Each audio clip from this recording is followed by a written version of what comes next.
పల్నాడు జిల్లా Narasaraopet sub division పరిధిలో చిల్లూరుపేట పట్టణ పోలీస్ స్టేషన్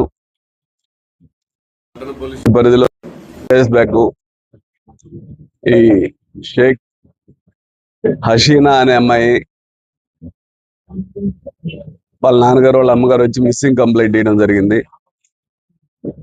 ఆ మిస్సింగ్ కంప్లైంట్ ని మా సిఏ గారు వెంటనే రిజిస్టర్ చేసి వెంటనే ఒక ఎస్ఐని కానిస్టేబుల్స్ ఇచ్చి ఆ అమ్మాయి కోసం సెర్చ్ చేయడం జరిగింది. అయితే వాళ్ళ తల్లిదండ్రులతో మాట్లాడినప్పుడు వాళ్ళు కొంచెం అనుమానించారు, ఫలానా అతనితోటి కొంచెం మా అమ్మాయి క్లోజ్గా ఉంటుంది అంటే బాల సైదులు అని చెప్పి చెప్పడం జరిగింది. వాళ్ళు ఆ బాల సైదులు ఎక్కడ వాడంటే కారంపూడి మండలం ఇనపరాజుపల్లి విలేజ్. ఆ గుర్రోడు క్యాస్ట్ బై యాదవ, 25 సంవత్సరాలు ఉంటాయి. అతను కూడా ఇంజనీరింగ్ కాలేజీ చదువుతా చలపతి ఇంజనీరింగ్ కాలేజీలో 3rd ఇయర్ చదువుతూ ఇంట్లో ఆర్థిక పరిస్థితి ప్లస్ వీడు బ్యాడ్ వైసెస్కి అలవాటు పడి చదువు మానేయడం జరిగింది. అయితే ఫస్ట్ ఇయర్లో ఉన్నప్పుడే ఈ మిస్ అయిన షేక్ హసీనా కూడా ఇక్కడ మిట్టపల్లి ఇంజనీరింగ్ కాలేజీలో చదువుతూ ఉంది ఇంజనీరింగ్. సో వీళ్ళిద్దరికి ఇన్స్టాగ్రామ్లో పరిచయం ఏర్పడింది. ఆ పరిచయం మేరకు వీళ్ళు దాదాపు 3 years పరిచయంలో ఉన్నారు. ఆ తర్వాత ఎప్పుడైతే ఏదైనా బ్యాడ్ వైసెస్కి అలవాటు పడి డబ్బులు పోగొట్టుకొని కొంత 10 లక్షల దాకా పోగొట్టాడట. 10 లక్షలు అప్పులు పాలయ్యి ఇంక వద్దు నాన్న నువ్వు చదవద్దేం వద్దు రా అని వాళ్ళకి ఏదో 1 ఎకరం ఉంటే పొలం వ్యవసాయ పనులు చేసుకోవడానికి అతన్ని పూర్తిగా మాన్పించేశారు వాళ్ళ తల్లిదండ్రులు. చదువు మాన్పించిన దగ్గర నుంచి కూడా ఈ అమ్మాయి పాజిటివ్ గా ఉన్నా కూడా అతను బాగా నెగిటివ్ గా తయారయ్యి ఈ అమ్మాయిని కొట్టడము చేయడము బాగా ఇబ్బందికరంగా పెడుతున్నాడన్న ఉద్దేశంతో ఈ అమ్మాయి అవాయిడ్ చేయిస్తుంది.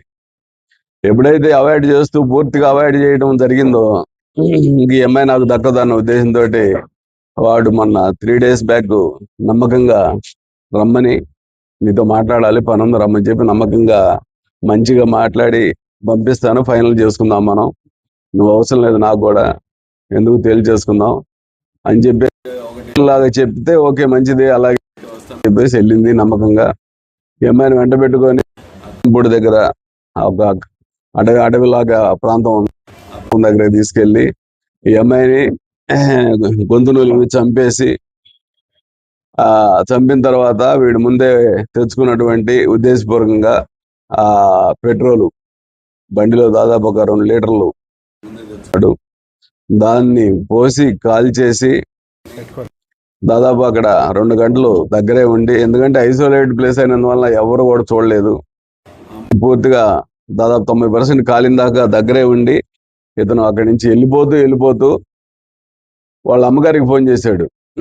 నేను ఆమెను చంపేశాను అని ఫోన్ చేస్తే వాళ్ళ అమ్మగారు ఏంటి వీడు చంపేశాను అంటున్నాడని చెప్పేసి వాళ్ళ నాన్నగారికి చెప్పడం, వాళ్ళు వీళ్ళకి చెప్పడం, దాని మీద సమాచారం రావడం, వెంటనే అతను లొకేషన్ ఆపేసి ఉంది.